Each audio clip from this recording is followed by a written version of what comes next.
günlerde de ilerisi bilgende любой мероприятие şeşap koyu durusunda. Bunun babaylarımız büyük çok babaylar, ebiler Kıbrıs'ta görgenler, Kıbrıs'a kayıtmaganlar, fronttan ağır şaplar, bular bilmesen şaplar dağılır, unutmayın.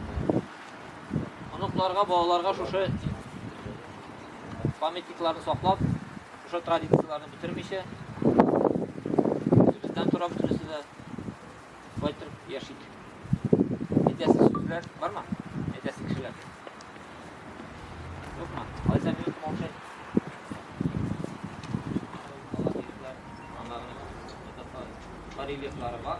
Yansıdır. Fırsatlık uğrunda. Bunlarga sizlerin için teşekkür ederim. Bakalım verik. Ne demek? İyi, anla verim yanına. Yak kadar olaydı. Onlar şu. Yok, onlar yok.